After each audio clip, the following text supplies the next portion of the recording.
नमस्कार, आप देख रहे हैं स्पेशल रिपोर्ट और आपके साथ में विजेंद्र सोलंकी। 9 तारीख या 9 का अंक वैसे तो भारत की संस्कृति में सबसे शुभ अंकों में माना जाता है, क्योंकि 9 ग्रह, 9 देवी, 9 रस, 9 द्वार, पुराण और महाभारत के अध्यायों का योग भी 9 है। लेकिन 9 जुलाई क्या भारत के लिए शुभ होगी या फिर भारत के सामने एक अस्थायी संकट की शुरुआत होगी? दरअसल 9 जुलाई अमेरिका के साथ टैरिफ पर फैसले की अंतिम तारीख है। माना जा रहा है कि दोनों देशों के बीच सहमति नहीं बन पा रही। ऐसे में अगर अमेरिका भारत पर 26% रेसिप्रोकल टैरिफ लागू कर देता है तो फिर भारत में क्या महंगाई का दौर शुरू हो जाएगा?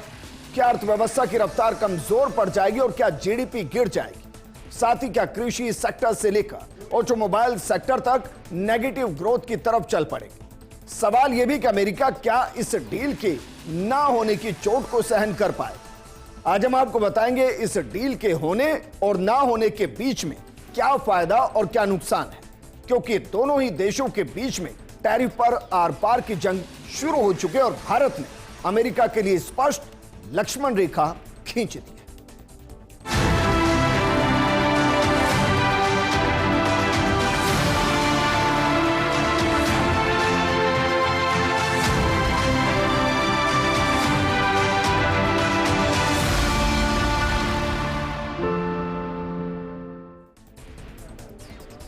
दोनों के बीच में टैरिफ को समझने से पहले व्यापार को समझना होगा। तो एक नजर में 2024 में दोनों के बीच में क्या ट्रेड हुआ, कितना ट्रेड हुआ, जरा इसको एक बार देख लीजिए।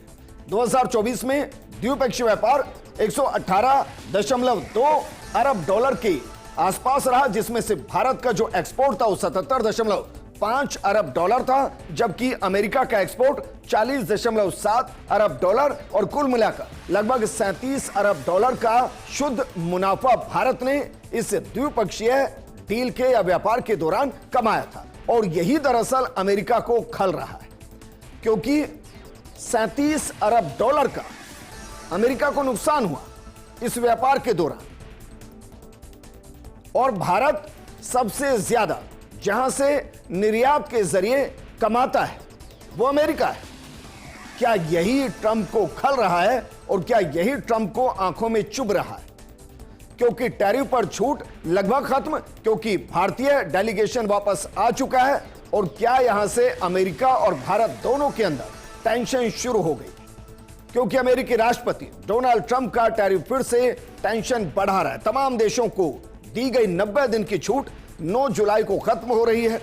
इंडिया यूएस ट्रेड डील पर एक बड़ा पेच फंसा हुआ है, जिसे लेकर दोनों देशों के बीच समझौता अटका हुआ है।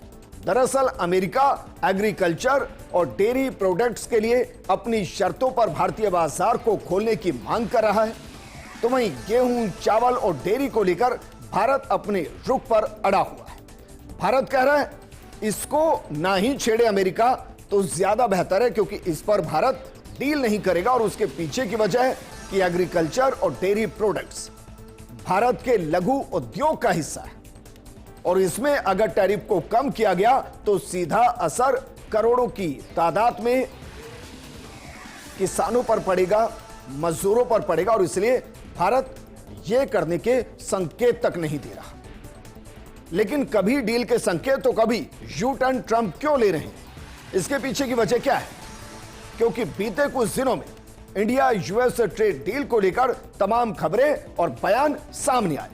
अमेरिका के राष्ट्रपति डोनाल्ड ट्रंप भी इसे लेकर अपने बयान देते आ रहे हैं। जहां एक तरफ डोनाल्ड ट्रंप भारत के साथ जल्द बहुत बड़ी डील होने की बात कहते नजर आए, तो वहीं कभी ये बयान देते हुए नजर आए कि भारत अपने बाजार हमारे लिए नहीं खोल रहा। जहां जान लेना बेहद जरूरी है कि ट्रेड डील आखिर होती क्या है। तो आपको बता दें कि जब भारत और अमेरिका में अपना कोई सामान भेजता है तो उस पर यूएस कितना टैरिफ लगाएगा, साथ ही जब अमेरिकी सामान भारत में आएगा तो उस पर कितना टैरिफ लगेगा, यही दरअसल ट्रेड डील के बीच का हिस्सा है। और इसे ही हम टैरिफ कहते हैं। एक टैरिफ और दूसरा रेसिप्रोकल टैरिफ। ये हम आपको बताएंगे कि टैरिफ क्या है, रेसिप्रोकल टैरिफ क्या है। लेकिन अमेरिका की मांग क्या वाकई में भारत की उस पर 2 टूक और जिस लक्ष्मण रेखा का जिक्र हम कर रहे हैं, क्या उस पर भारत थोड़ा भी अमेरिका को राहत देता नजर आएगा? इसके संकेत बिल्कुल नहीं। तो क्या यह डील होगी? क्या इस डील से पहले कोई मिनी डील होगी, जिसे कॉमन मिनिमम प्रोग्राम कहते हैं, जिसमें फिलहाल मूलभूत जो सामान है उसको लेकर एक मिनी डील की जाए और उसके बाद जहां जहां अभी सहमति नहीं बन रही है वहां एक बार फिर से दूसरे दौर की वार्ता के जरिए उसे सुलझाने की कोशिश की जाए। दरअसल भारत यूएस के बीच ट्रेड डील को लेकर लंबी बातचीत चलती आ रही है। यूं कहें कि 90 दिन से दोनों देश ये कोशिश कर रहे हैं कि दोनों एक दूसरे को समझे और एक दूसरे के हिसाब से टैरिफ लगाए। अब भारतीय वार्ताकार देश में वापस भी आ चुके हैं, लेकिन अभी तक इसे लेकर कोई अंतिम समझौता नहीं हो पाया, मतलब कोई डील अभी तक क्रैक नहीं। अब इसके पीछे की वजह जाने तो अमेरिका अपनी मांगों पर अड़ा हुआ है। भारत एग्रीकल्चर और डेयरी प्रोडक्ट्स के इंपोर्ट पर टैरिफ को कम करके भारतीय बाजार को उसके सामान के लिए खोले। इसके अलावा ऑटो समेत अन्य सेक्टर में भी उसकी टैरिफ कम करने की मांग है, जिसे भारत स्वीकार नहीं कर सकता। भारत अपनी शर्तों पर अड़ा हुआ है और खासतौर पर एग्रीकल्चर और डेयरी प्रोडक्ट पर किसी भी समझौते के पक्ष में नजर नहीं आ रहा। सरकार की तरफ से भी इसे लेकर तस्वीर साफ कर दी गई है। वित्त मंत्री निर्मला सीतारमण, उद्योग मंत्री पीयूष गोयल ने इन शर्तों को दरकिनार कर दिया है। वहीं केंद्रीय कृषि मंत्री शिवराज सिंह चौहान ने तो इस मामले में दो टूक कह दिया है कि भारत अपने मूल हितों से समझौता नहीं करेगा। नेशन फर्स्ट हमारा मूल मंत्र है। किसी भी दबाव में बातचीत नहीं होगी, जो होगा भारतीय किसानों के हितों में होगा। भारत के इस रुख के बाद अब ट्रेड डील पर किसी भी फैसले के लिए गेंद अमेरिका के पाले में, क्योंकि भारत अपनी तरफ से कह चुका है कि डील की शर्त में यह शर्त होगी नहीं जो अमेरिका की तरफ से रखी गई है। तो फिर अमेरिका चाहता क्या है? क्या वो वाकई में भारतीय अर्थव्यवस्था को चोट पहुंचाना चाहता है, या वो भारत के खिलाफ किसी वैकल्पिक बाजार को खड़ा करना चाहता है, या वो भारत पर इतना प्रेशर क्रिएट करना चाहता है कि वो अमेरिका की शर्तों को मान पाए? क्योंकि यूएस इस वक्त चाहता है कि दूध, डेयरी प्रोडक्ट्स, पिस्ता, बादाम, सोया, मक्का और गेहूं पर भारत टैक्स कम कर दे, क्योंकि इसके बाद उसे भारत का बाजार मिलेगा और यह एक बड़ा बाजार है जो बाकायदा अमेरिकी कंपनियों के लिए खुल जाएगा। मसलन अमेजन, वॉलमार्ट जैसी कंपनियों को बाजार में सीधे माल बेचने की सुविधा मिल जाएगी, जो अब तक तमाम भारतीय कंपनियों के जरिए अपने सामान बेचते थे। लेकिन भारत का मानना है कि देश की बड़ी आबादी खेती किसानी पर आश्रित है। अमेरिकी सामान सस्ते में आने से उनकी रोजी रोटी पर एक बड़ा संकट खड़ा हो सकता है। भारत ने पहले कभी किसी व्यापार समझौते में अपने डेयरी सेक्टर को कभी खोला ही नहीं है। ऐसा नहीं है कि अमेरिका के लिए बंद है। किसी भी देश का डेयरी सेक्टर भारत के अंदर अभी तक ओपन नहीं किया गया। अधिकांश भारतीय किसान आजीविका के लिए खेती में लगे हुए हैं और इसीलिए सरकार सब्सिडी वाले अमेरिकी आयातों के जरिए नुकसान उठाना नहीं चाहेगी। इससे पहले भारत ने यूके और ऑस्ट्रेलिया में हुई ट्रेड डील में भी इस तरह के प्रोडक्ट्स को पूरे तरीके से दूर रखा था और उनको लेकर कोई डील नहीं की थी। इसका मतलब है कि अमेरिका के साथ अगर थोड़ा भी रिलैक्सेशन दिया जाता है तो फिर बाकी देशों के लिए भी मार्केट को ओपन करना पड़ेगा और उससे भारतीय बाजार, जिसकी अर्थव्यवस्था की एक बड़ी रीढ़ की हड्डी एग्रीकल्चर और डेयरी प्रोडक्ट्स हैं, उनको एक बड़ी चोट लगेगी। और इसलिए सरकार की तरफ से दो टूक है कि आपको जितनी ट्रेड करनी है कीजिए, एग्रीकल्चर और डेयरी प्रोडक्ट्स पर कोई बात नहीं होगी। तो क्या वाकई में भारत को इससे नुकसान होने वाला? क्योंकि हमने शुरुआत एक आंकड़े के साथ की थी, 37 अरब डॉलर का शुद्ध मुनाफा भारत अमेरिका के साथ द्विपक्षीय व्यापार में करता है। ऐसे में अगर अमेरिका रेसिप्रोकल 26% टैरिफ इंपोज करता है तो क्या इससे भारत को नुकसान होगा? दरअसल अमेरिकी कृषि और डेयरी प्रोडक्ट्स पर अगर भारत टैरिफ कट का फैसला लेता है तो इससे भारत की खाद्य सुरक्षा कमजोर हो सकती है, क्योंकि इस तरह का कोई भी निर्णय सीधे देश के छोटे किसानों को सस्ते सब्सिडी वाले आयात और वैश्विक मूल्य अस्थिरता का सामना करने को मजबूर कर सकता है। इन प्रोडक्ट्स पर टैरिफ कटौती का निर्णय रणनीतिक रूप से भी नासमझी माना जा सकता है और इसलिए सरकार इसको लेकर पूरे तरह से स्पष्ट है कि ना तो एग्रीकल्चर को लेकर कोई टैरिफ पर बातचीत होगी, रिलैक्सेशन दिया जाएगा, और ना ही डेयरी प्रोडक्ट्स पर जो अभी तक टैरिफ इंपोज किया जा रहा है उसमें कोई रिलैक्सेशन मिलने वाला है। और इसको आप यूं भी कह सकते हैं कि ट्रंप को ट्रंप की भाषा में ही भारत समझा रहा है। भारत जल्द ही अमेरिका पर जवाबी टैरिफ का ऐलान कर सकता है। जो धमकी अमेरिका दे रहा है कि 9 तारीख के बाद 26% टैरिफ को इंपोज किया जाएगा, हो सकता है कि भारत भी पैरेलली टैरिफ को इंपोज कर दे, क्योंकि अमेरिका ने पैसेंजर व्हीकल, छोटे ट्रक और कुछ ऑटोमोबाइल कंपोनेंट्स पर 25% ड्यूटी लगाने का फैसला किया और इससे भारत का करीब 24,710 करोड़ रुपए का एक्सपोर्ट प्रभावित होगा। भारत ने ऑफिशियली नोटिफिकेशन में WTO यानी कि वर्ल्ड ट्रेड ऑर्गेनाइजेशन के साथ प्रस्ताव शेयर किया है। 3 जुलाई 2025 को WTO को दिए नोटिफिकेशन में सरकार ने कहा कि अपने हितों की रक्षा के लिए भारत भी बड़ा फैसला ले सकता है। अमेरिका को जो टैरिफ छूट दी जा रही है उसे खत्म किया जा सकता है। अमेरिका अगर 25% टैरिफ से भारत से करीब 6,200 करोड़ रुपए वसूलेगा तो भारत ने भी कहा है कि वो भी अमेरिकी प्रोडक्ट्स पर टैरिफ लगाकर इतनी ही ड्यूटी वसूलेगा। हालांकि भारत ने साफ अभी तक नहीं किया कि किन अमेरिकी प्रोडक्ट्स पर टैरिफ लगेगा और कितना लगेगा। दरअसल भारत चाहता है कि जो अभी 37 अरब डॉलर का सरप्लस ट्रेड हो रहा है उसमें कोई कमी ना है, उसमें कोई कटौती ना हो। लेकिन यह कमी आना, कटौती आना और बढ़ोतरी होना, यह सब दो शब्दों के इर्द गिर्द घूम रहा है। एक टैरिफ और दूसरा रेसिप्रोकल टैरिफ। अमेरिका कह रहा है कि भारत बहुत ज्यादा टैरिफ लगा रहा है और उससे अमेरिका को नुकसान हो रहा है, और अमेरिका यह कह रहा है कि अब हम भारत पर रेसिप्रोकल टैरिफ लगाएंगे और उस नुकसान की भरपाई करेंगे और इससे भारत को नुकसान होगा। तो जरा आसान भाषा में समझ लीजिए आप कि टैरिफ क्या होता है और रेसिप्रोकल टैरिफ क्या होता है। बस एक एक लाइन में आपको समझाते हैं, मोटे तौर पर समझिए जरा। टैरिफ क्या होता है? दूसरे देश से आयात पर लगने वाला टैक्स। मसलन आप सोचिए, अगर भारत से कोई सामान अमेरिका जा रहा है तो अमेरिका उस पर कितना टैरिफ लगा रहा है ये, या कितना टैक्स लगा रहा है, ये टैरिफ हो गया। उदाहरण के तौर पर समझिए, अगर अमेरिका से किसी मोबाइल को भारत खरीद रहा है और भारत अगर उस पर 50% टैरिफ लगा रहा है और अगर वो मोबाइल 100 रुपए का है तो भारत के बाजार में वो 150 रुपए का पड़ेगा। 50% पैसा सीधा सरकार को जाएगा। अब रेसिप्रोकल क्या है? जितना टैरिफ दूसरा देश लगाएगा उतना ही वसूला जाएगा। मतलब अगर भारत अमेरिका के किसी मोबाइल पर 50 रुपए कमा रहा है तो भारत से अगर कोई दाल, तेल या कोई और सामान अमेरिका जा रहा है जिस पर अभी तक अमेरिका सिर्फ 10 रुपए कमा रहा था, 10% कमा रहा था, और वो भारत में 100 रुपए का था, अमेरिका में 110 का, तो अब अमेरिका कह रहा है कि नहीं, उस पर 26% और बढ़ा दिया जाएगा और कुछ हद तक रेसिप्रोकल यानी कि जैसे को तैसा भी कर दिया जाए।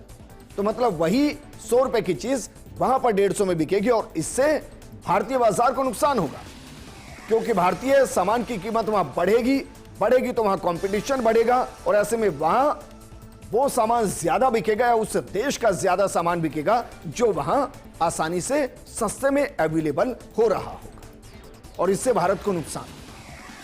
तो क्या वाकई में भारत और अमेरिका के बीच में कोई ट्रेड डील होनी भी है? नहीं होनी, क्योंकि दोनों देश अपने अपने फायदे के लिए डटे हुए हैं और ये डील बेहद गंभीर स्थिति में पहुंच चुकी है। लेकिन दोनों ही देश ये जानते हैं कि एक दूसरे के साथ ट्रेड के बिना मुमकिन नहीं अर्थव्यवस्था को आगे बढ़ाना। तो क्या यह मुमकिन है कि जल्द एक मिनी ट्रेड डील कर दी जाए कि चलिए भाई गतिरोध को बाद में दूर करेंगे, लेकिन जो मूलभूत ट्रेड दोनों देशों के बीच में है उसको कंटिन्यू करते हैं और उस पर बात करते हैं।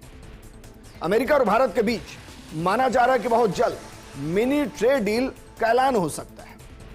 इस डील में एग्रीकल्चर और डेयरी प्रोडक्ट को शामिल नहीं किया जाएगा। मसलन जहां आकर और जिन सेक्टर को आकर दोनों देशों के बीच में एक डेडलॉक बना हुआ है उसको अभी फिलहाल के लिए साइडलाइन किया जाए कि भाई उस पर बातचीत ही नहीं करेंगे, बाकी चीजों पर बातचीत कर लेते हैं और उससे डील कंटिन्यू रहेगी। ट्रेड कंटिन्यू रहेगी। बाकी जो गतिरोध है उस पर बाद में बात कर लेंगे। मिनी डील में दोनों देशों के बीच जिन सेक्टर पर बातचीत हो सकती है उनमें ऑटोमोबाइल हो सकता है, इंडस्ट्रियल गुड्स हो सकते हैं, स्टील हो सकता है, एल्यूमिनियम हो सकते हैं, एल्यूमिनियम प्रोडक्ट्स होते हैं जिनको लेकर दोनों देशों के बीच चर्चा हो सकती है। अमेरिका के कई इंडस्ट्रियल गुड्स पर जीरो ड्यूटी का प्रस्ताव भी रखा जा सकता है। साथ ही इस डील के बावजूद अमेरिका 10% की ड्यूटी जारी रख सकता है। माना जा रहा है कि मिनी ट्रेड डील को लेकर मंगलवार तक जवाब भी मिल सकता है। भारत में एग्री, जीएम, डेयरी को अलग रख डील पर आगे बढ़ने का सुझाव दिया गया और डील का अंतिम मसौदा अमेरिका को सौंप दिया गया। एग्री और ऑटो के अधिकांश अमेरिकी प्रोडक्ट पर भारत में इंपोर्ट ड्यूटी घटने की संभावना नहीं है। हालांकि अमेरिका के कई इंडस्ट्रियल गुड्स पर इंपोर्ट ड्यूटी जीरो हो सकती है। भारत की मांग स्टील, एल्यूमिनियम और ऑटो पार्ट्स पर ड्यूटी घटाने की है और यह कॉमन मिनिमम प्रोग्राम तैयार हो सकता है जिस पर फिलहाल के लिए ट्रेड भी बनी रहे। ट्रेड बनने के साथ साथ डील भी चलती रहे, दोनों ही देशों के व्यापारियों को नुकसान ना हो और जहां डेडलॉक बना हुआ है, गतिरोध बना हुआ है, उसको धीरे धीरे बातचीत के जरिए सुलझाया जा सके। लेकिन आप सोचिए क्या वाकई में बातचीत हो सकती है? क्योंकि ट्रंप अपने आप को दुनिया का खलीफा समझता है। उसको लगता है कि अमेरिका कुछ भी कर सकता है, उसको लगता है कि अमेरिका किसी को भी धमका सकता है।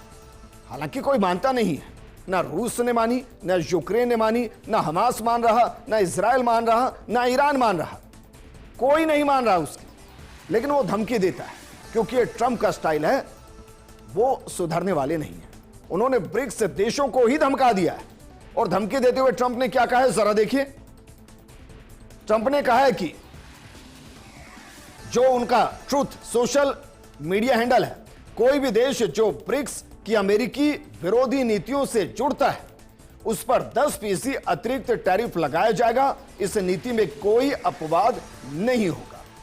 इनडायरेक्टली चाइना, ब्रिटेन, माफ कीजिएगा, चाइना, ब्राजील, इंडिया, मुख्य तौर पर इनको धमकाने की बात की गई है कि भाई आप लोग हमारे हिसाब से टैरिफ को रीडिजाइन कीजिए वरना 10% अतिरिक्त टैरिफ भी लगा दिया जाएगा। इसके बाद चाइना ने बयान दिया, भारत पहले ही कह चुका है कि do whatever you want to do. हम अपनी डील पर डटे हुए हैं, हमने अपनी एक लक्ष्मण रेखा खींची हुई है, हम उसको ना लांघेंगे ना आपको लांघने देंगे। चाइना क्या कह रहा है? चाइना कह रहा है कि डोनाल्ड ट्रंप की धमकी के बाद जो बयान सामने आया उसमें चीन ने कहा कि ब्रिक्स समूह किसी भी तरह का टकराव नहीं चाहता। चीन के विदेश मंत्रालय के प्रवक्ता माओ निंग ने कहा कि ब्रिक्स सहयोग और विकास के लिए एक मंच है, यह किसी देश के खिलाफ नहीं है। टैरिफ का इस्तेमाल राजनीतिक दबाव के लिए करना गलत है। ट्रेड वॉर से कोई विजेता नहीं होता और टैरिफ कोई रास्ता नहीं है। दरअसल ब्राजील में आयोजित ब्रिक्स समिट के दौरान सदस्य देशों ने अमेरिका का नाम लिए बिना टैरिफ की आलोचना की। इसके साथ ही वर्ल्ड ट्रेड को होने वाले नुकसान पर चिंता भी जाहिर की। समूह ने कहा कि टैरिफ वॉर सप्लाई चेन को अस्थिर करेगा। लेकिन इस सब के बीच में एक बार के लिए मान लेते हैं कि समझौता अगर नहीं हुआ तो भारत को क्या क्या चुनौतियों का सामना करना पड़ सकता है या अमेरिका और भारत दोनों के सामने कौन कौन सी समस्या आ सकती है। एक बार जरा देखिए, फिर विस्तार से उनको समझाएंगे। सबसे पहले 26% रेसिप्रोकल टैरिफ भारत पर लागू कर दिया जाएगा अगर अमेरिका जो कह रहा है वो करता है, क्योंकि ट्रंप यू टर्न के लिए बहुत जाने जाते हैं। हो सकता है कि उनको लगे कि भारत दबाव में नहीं आ रहा है तो इसको हो सकता है अगले 90 दिन के लिए फिर से कंटिन्यू कर दिया जाए और 26% रेसिप्रोकल टैरिफ को होल्ड कर दिया जाए। इसके अलावा जो माना जा रहा है कि निर्यात 3 से 3.5% के आसपास भारत का घट जाएगा, क्योंकि वहां चीजें महंगी होंगी और ऐसे में प्रतिस्पर्धा का एक माहौल बनेगा और जो देश वहां भारत से कम मूल्य में सामानों को बेचेगा वहां से खरीदारी होगी। इससे हमारा निर्यात 3 से 3.5% घट सकता है। आर्थिक नुकसान भारत को हो सकता है, महंगाई बढ़ सकती है, भारत में आपूर्ति श्रृंखला बिगड़ सकती है, अमेरिका संग व्यापारिक रिश्ते भी इससे खटाई में पड़ सकते हैं। अब जरा इसको गंभीरता के साथ समझिए, क्योंकि डील नहीं होगी तो भारतीय निर्यात पर 26% टैरिफ फिर से लागू होगा। भारतीय सामान अमेरिकी बाजार में महंगे होंगे और भारत को इससे नुकसान होगा। खासकर इसको आप मैक्सिको के साथ कंपेयर कीजिए, क्योंकि मैक्सिको की तुलना में अमेरिका के इनके साथ कम टैरिफ वाले समझौते हैं। इससे मैक्सिको का सामान भारतीय सामान को रिप्लेस करेगा। टेक्सटाइल, रत्न, भूषण, फार्मास्यूटिकल, ऑटोमोबाइल, इलेक्ट्रॉनिक्स पर असर पड़ेगा। यह अमेरिकी बाजार पर ही निर्भर है। एक आंकड़ा आपको दे रहे हैं, 2023-24 में $87 बिलियन का निर्यात अकेले अमेरिका में हुआ। भारतीय निर्यातकों को लागत बढ़ाने और मांग कम होने से भारी नुकसान हो सकता है। वहीं विशेषज्ञों का मानना है कि निर्यात में 3 से 3.5% की गिरावट हो सकती है। टेक्सटाइल, चमड़ा और इंजीनियरिंग जैसे उद्योगों में रोजगार कम हो सकता है। टैरिफ से वैश्विक आपूर्ति श्रृंखला प्रभावित हो सकती है, जिससे भारत में आयातित वस्तुओं की कीमतें बढ़ सकती हैं। ये महंगाई को बढ़ा सकती हैं, जो आम आदमी पर थोड़ा दबाव डाल सकती है, और ये टेम्पररी होगा। कच्चे तेल और एलएनजी जैसे आयात, जो कि पहले से ही हॉर्मुज स्ट्रेट जैसे रास्तों से आते हैं, पहले से ही भू राजनीतिक तनाव के कारण जोखिम है। अब भू राजनीतिक तनाव ईरान और इजराइल के बीच का कॉन्फ्लिक्ट है। टैरिफ का अतिरिक्त दबाव लागत को और ज्यादा बढ़ा सकता है। डील न होने से भारत अमेरिका के व्यापारिक और राजनयिक संबंधों में तनाव बढ़ सकता है। ट्रंप प्रशासन ने भारत को उच्च टैरिफ वाला देश करार दिया है। डील की विफलता से तनाव और बढ़ सकता है, जिससे दोनों देशों को नुकसान होगा। डील न होने पर वैकल्पिक बाजारों, भारत को मसलन यूरोपियन संघ और खाड़ी, यहां ज्यादा ध्यान देना पड़ेगा। और भारत पहले से ही यूरोपियन संघ और अन्य देशों के साथ मुक्त व्यापार समझौते पर काम कर रहा है, जिसे हम फ्री ट्रेड कहते हैं। हालांकि अमेरिका जैसे बड़े बाजार की जगह लेना चुनौतीपूर्ण होगा, क्योंकि यह भारत का सबसे बड़ा निर्यातक देश है, जहां भारत के कुल निर्यात का 17.7% निर्यात होता है। लेकिन यह अमेरिका के लिए भी उतना ही मुश्किल है, क्योंकि अमेरिका के अंदर जो वहां मूलभूत जरूरतें हैं, उनका एक बड़ा हिस्सा भारत से एक्सपोर्ट होता है। और अगर भारत उन पर टैरिफ को बढ़ाता है, जिसका अंदाजा भारत ने दिया है अमेरिका को कि अगर आप रेसिप्रोकल टैरिफ लगाएंगे तो हम अपने टैरिफ को और बढ़ाएंगे, उससे अमेरिका में भी महंगाई बढ़ेगी, वहां भी जरूरत के सामानों की किल्लत होगी और भारत से ज्यादा नुकसान अमेरिका को उठाना पड़ेगा। और यह ट्रंप भली भांति जानते हैं। ऐसे में हम मानकर चल रहे हैं कि 9 तारीख से पहले एक मिनी डील हो सकती है, मिनी ट्रेड डील हो सकती है, जिसमें दोनों देश फिलहाल कुछ चीजों पर सहमति बनाएं और बाकियों पर बैठकर बातचीत करें। इस प्रोग्राम में फिलहाल इतना ही। आप बने रहिए फर्स्ट इंडिया न्यूज के साथ, क्योंकि खबरों का सिलसिला लगातार जारी है। नमस्कार।